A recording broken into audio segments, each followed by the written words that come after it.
একটু বাঁচান কাকা, কাকা আমাকে ছেলে না আমি, আপনারা আমার মাটি ফেলাইবেন। কাকা আমার আর মারি না কাকা, আমি কি এমন অন্যায় করছি আমার এভাবে মারতেছেন কাকা? আমারে মাথায় আঘাত করছে, মাথায় আঘাতটা করছে আমার বিমড়ি দিয়ে আমি পড়ে গেছি। ওই অবস্থায় আমারে এমনভাবে পিটিয়েছে, দাঁড় উল্টো একজনে কয়ে কোপাইস না, কোপাইতে আলোকিত হইবে, তার উল্টো পাশ দিয়েই কর। আর একজনকে কি উল্টো পাশ দিয়ে করবো, মানে ফায়ার করবো, আর সে জানি শেষ করে দিলাম, কেন জানি শেষ করার দরকার নাই, আর পঙ্গু করে ফেলা, ও আজীবন যেন পঙ্গু থাক, ও যেন ওর বাবার লগে না দাঁড়াইতে পারে আর কি। দিনকার ব্যাপারটা স্যার, আমরা সারা রাত আমি ভাবছি যে আমার নিরাপত্তা কী। আমার বাবা গেছে টিরিবে, মাসকাবাড়ি টিরিপ ভাড়া টিরিবে, এখন আমি বাড়ি এসেছি, আমি বারবার পিছিয়ে দেখাই যে আমার কোন সময় করে, কোন সময় মারে, কোন সময় করে, আমার হুমকি দুমকি তোর জানি মেরে ফেলাম, তোর রাখবোই না।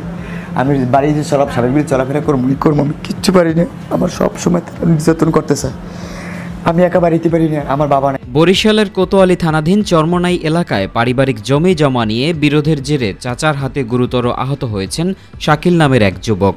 এ ঘটনায় আহতের মা নূপুর বেগম বাদী হয়ে কোতোয়ালি থানায় একটি মামলা দায়ের করেছেন। বাদী নূপুর বেগমের অভিযোগ অনুযায়ী গত ৮ অক্টোবর ২০২৫ বুধবার দিবাগত রাতে আনুমানিক ৭টার দিকে শাকিলকে একই এলাকার আপন চাচা মাসুম, বুলেট, আলমগীর সহ আরও কয়েকজন মিলে মারধর করে গুরুতর জখম করে। অভিযোগে বলা হয় দীর্ঘদিন ধরে পারিবারিক জমিজমা নিয়ে বিরোধ চলছিল। এ নিয়ে এক পর্যায়ে উত্তেজনা সৃষ্টি হলে আসামিরা ধারালো অস্ত্র লাঠিসোঁটা নিয়ে হামলা চালায়। এতে শাকিল রক্তাক্ত হন। পরে স্থানীয়রা তাকে উদ্ধার করে বরিশাল শেরেবাংলা মেডিকেল কলেজ হাসপাতালে ভর্তি করেন। বাদী নূপুর বেগম আরও বলেন, জমি নিয়ে চাচাদের সঙ্গে বেশ কিছুদিন ধরে বিরোধ চলছিল, কিন্তু তারা এভাবে ছেলেকে পিটিয়ে মারার চেষ্টা করবে তা ভাবিনি। আমি ন্যায় বিচার চাই। বাদী আরও বলেন, চাচারা পরিকল্পিতভাবে আমার ছেলেকে হত্যা করতে চেয়েছিল, এখন তারা উল্টো আমাদের বিরুদ্ধে মিথ্যে মামলা দায়ের করে হয়রানি করছে। এদিকে ঘটনার মাত্র কয়েকদিন পরেই একই পরিবারের সদস্য বিবি মরিয়ম শাকিলের চাচি বাদী হয়ে নারী ও শিশু নির্যাতন দমন ট্রাইব্যুনাল বরিশালে আরেকটি মামলা দায়ের করেন।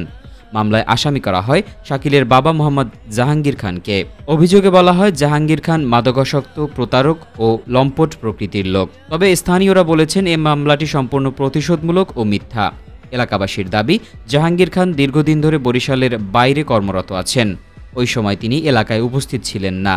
শাকিলের পরিবারের সদস্যরা জানান, আমরা ইতোমধ্যে হামলার ঘটনায় ন্যায় বিচারের জন্য মামলা করেছি, এখন আমাদের ওপর মিথ্যা মামলা দিয়ে ভয় দেখানোর চেষ্টা চলছে।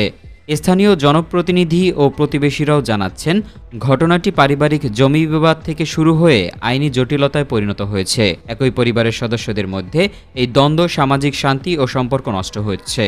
এ বিষয়ে কোতোয়ালি থানার এক পুলিশ কর্মকর্তা বলেন, দুই পক্ষের মামলা তদন্তাধীন, প্রমাণ সাপেক্ষে আইনানুগ ব্যবস্থা গ্রহণ